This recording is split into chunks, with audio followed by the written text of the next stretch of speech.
January 20th, 1996. Varginha, Brazil. It is raining. 3 young women are walking through a neighborhood called Jardim Andiri when they notice something crouched beside a wall in a vacant lot.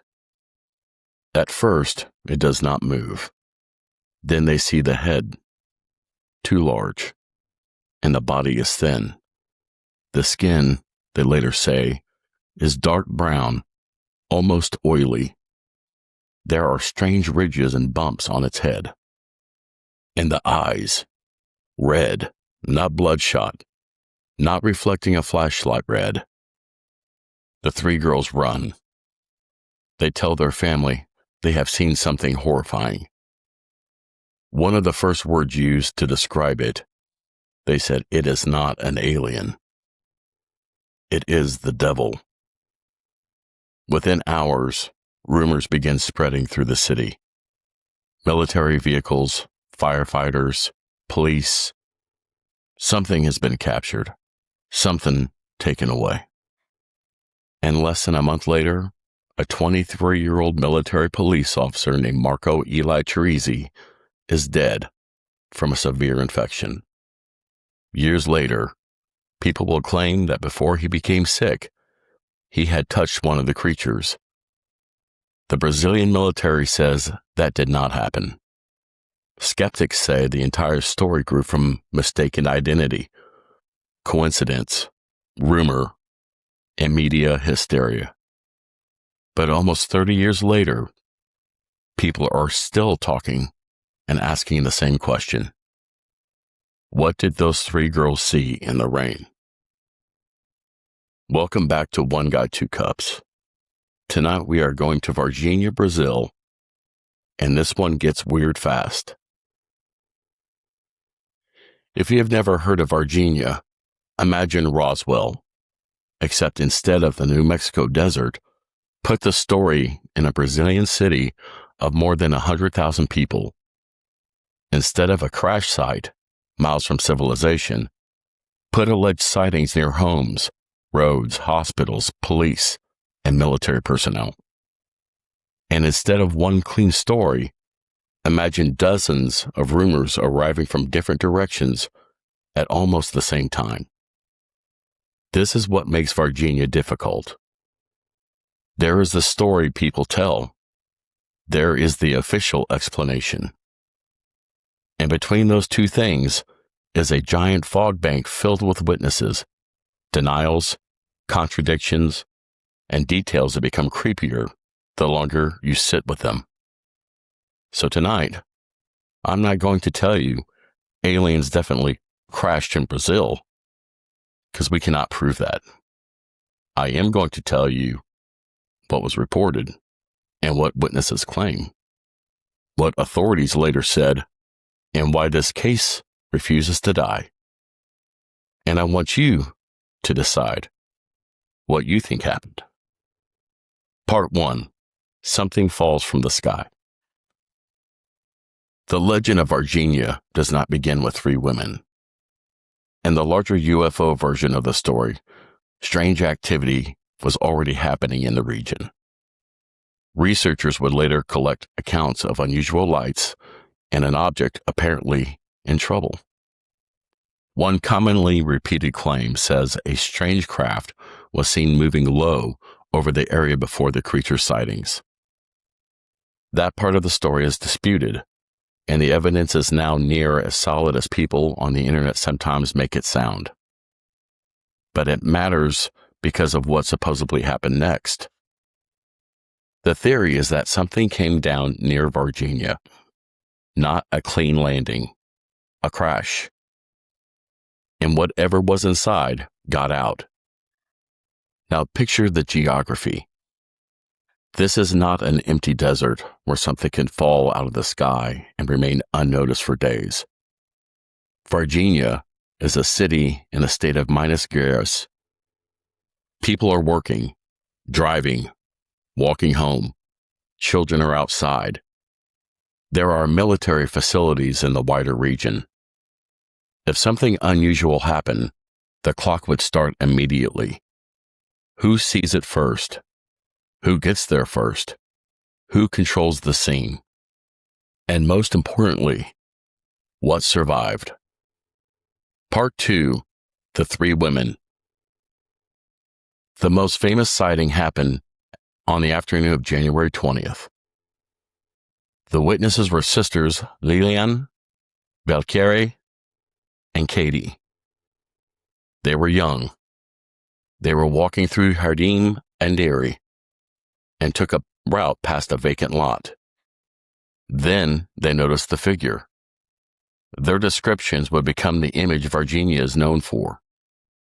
A small humanoid, dark brown skin, an oversized head, large red eyes, and unusual protrusions or ridges on the top of the head. The being appeared weak, crouched, almost injured. That detail matters, because in the witness version, this thing was not stalking them. It was not chasing them. It looked like something that had ended up somewhere it was not supposed to be. Something stranded, something sick, something scared. And honestly, that makes it worse. Because a monster chasing you fits a category: predator, danger, run. But what do you do when you find something that looks intelligent and terrified? The women did what most of us would probably do. They ran. They went home and told their family. Their mother reportedly returned to the area later on and described a powerful, unpleasant odor. That odor becomes one of the reoccurring details in the Varginha story. Witnesses and researchers have compared it to sulfur, ammonia, or something chemically foul. Again, we have to be careful. These are recollections. They are not laboratory measurements. But the smell keeps showing up in the mythology of the case. And from this point forward, the story begins multiplying. Because the women were not the only people who claimed something strange was in Varginha. Part 3. The city starts talking. Rumors spread that firefighters had been called. Then came stories about military vehicles.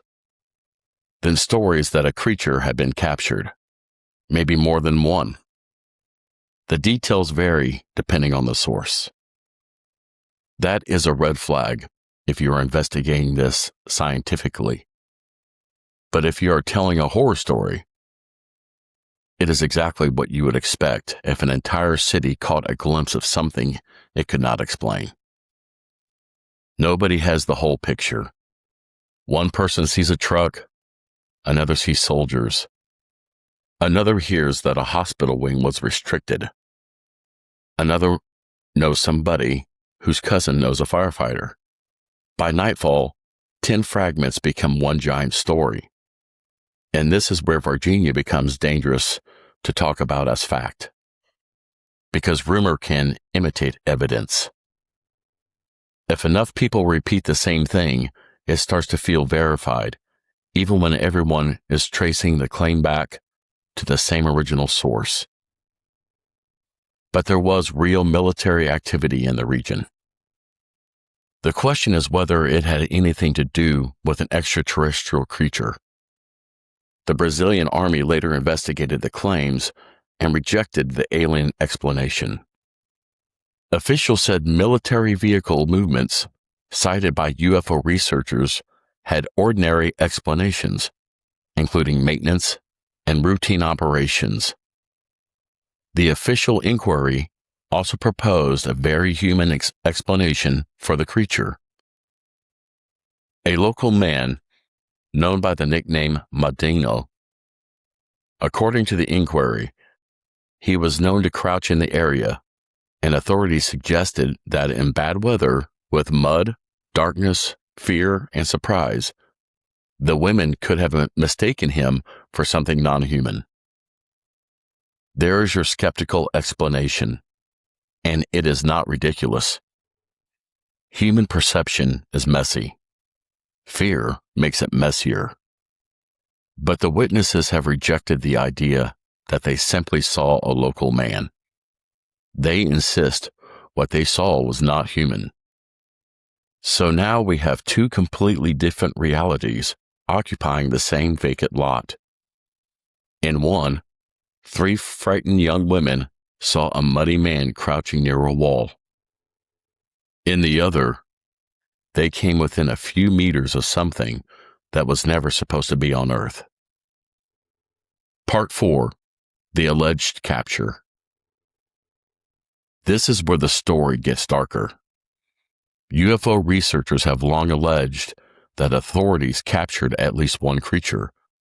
Some versions claim one was found alive. Some claim another was dead. Some claim the beings were transported through medical facilities before eventually being moved elsewhere. These claims remain unproven. There is no publicly verified alien body, no publicly authenticated photograph, no piece of biological material that has survived scientific scrutiny and can be pointed to as the Varginha creature. That needs to be said. But the alleged capture is central to the story because it leads us to one of its most important and disturbing characters. Military police officer Marco Eli Chirizi. Chirizi was 23 years old. According to the UFO investigators and later accounts from people connected to the case, Chirizi was allegedly involved in capturing or handling one of the creatures. The claim is that he physically grabbed it, possibly without proper protective equipment. Think about that image. Not a scientist, not somebody in a sealed biological suit.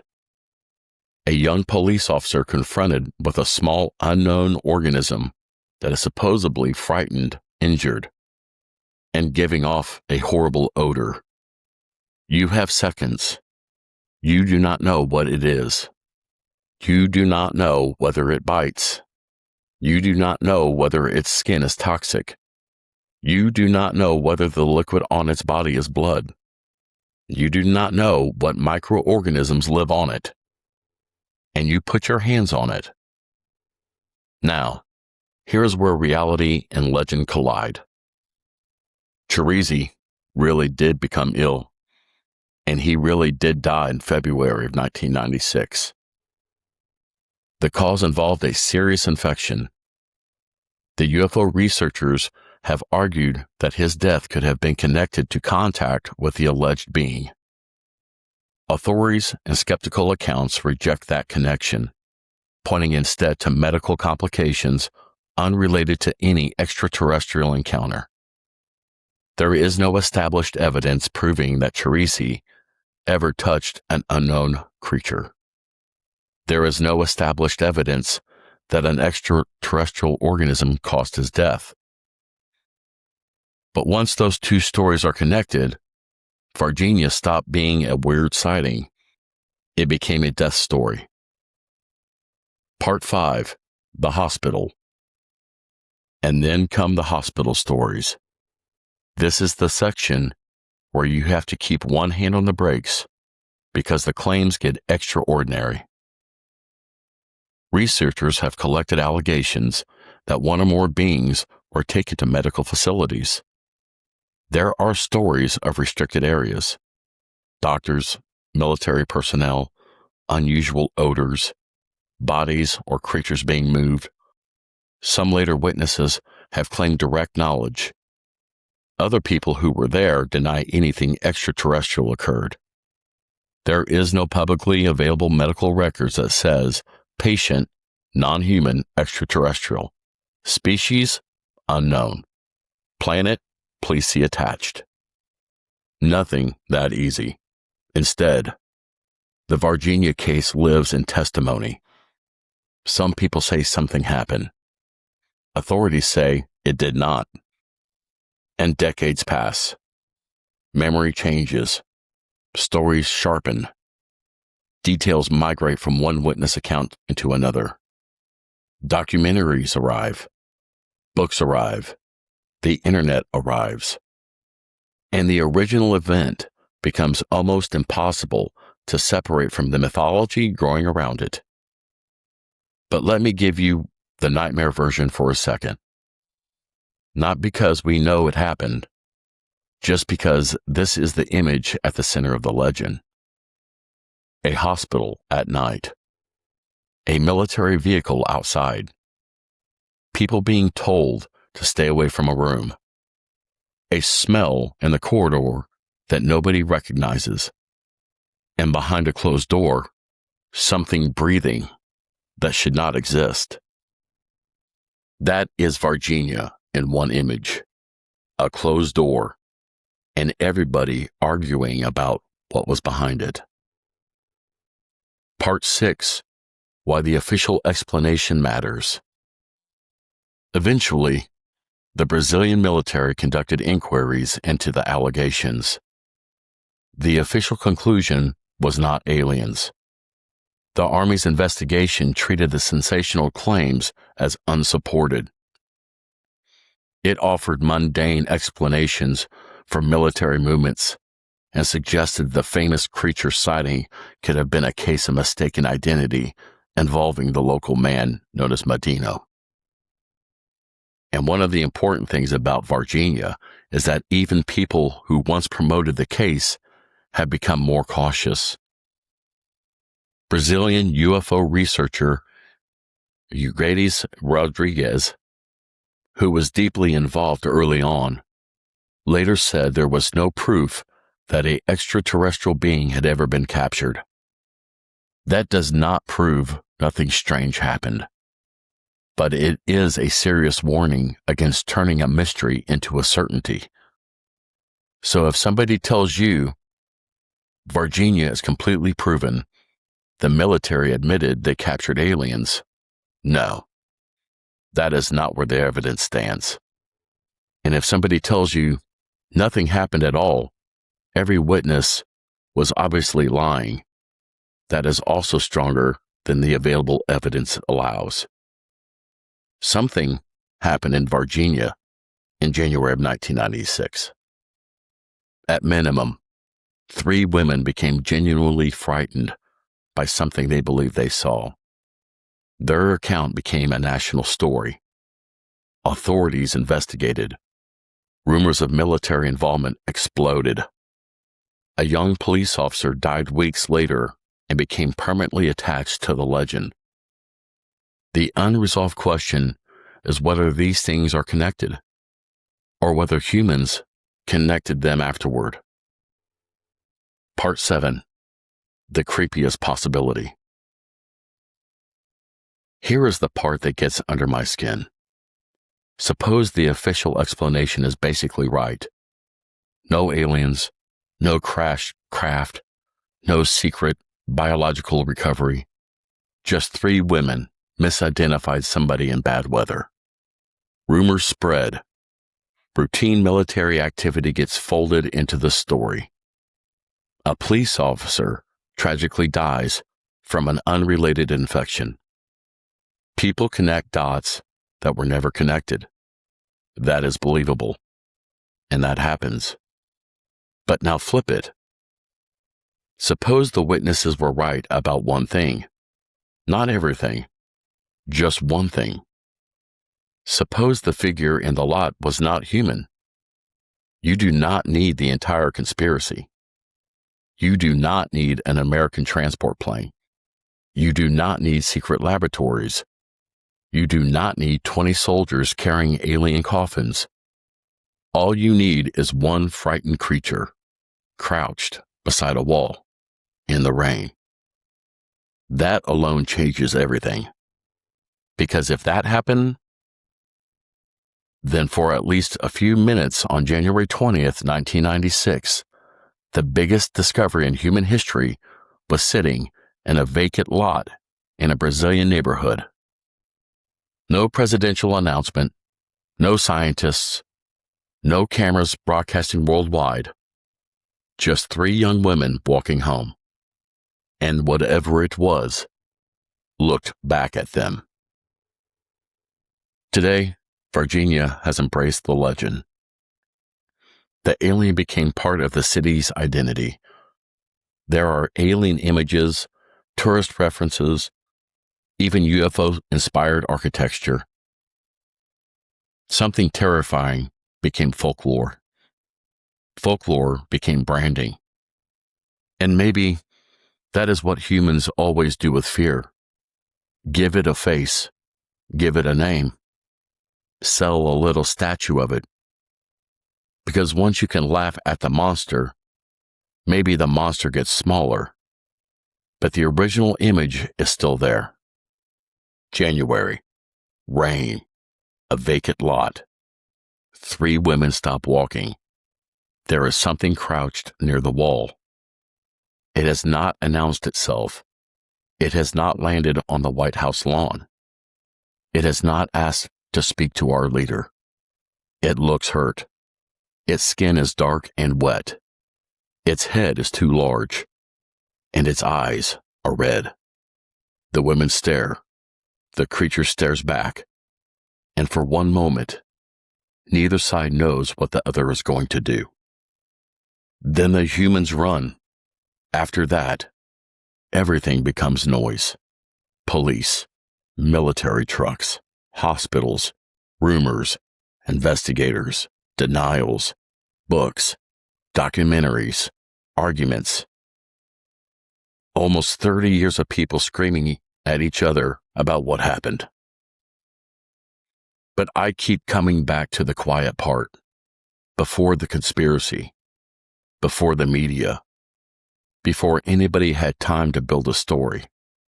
3 witnesses, 1 vacant lot, 1 terrified reaction.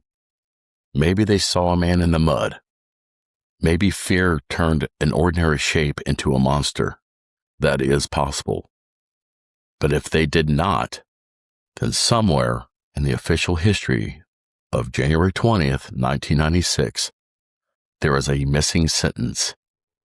A sentence describing the moment humanity encountered something else and had absolutely no idea what to do with it.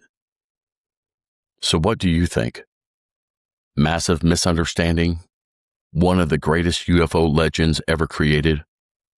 Or did something fall near Varginha and survive the crash? This has been One Guy, Two Cups. And whatever you do tonight, if you see something crouched beside a wall in the rain, maybe do not go closer.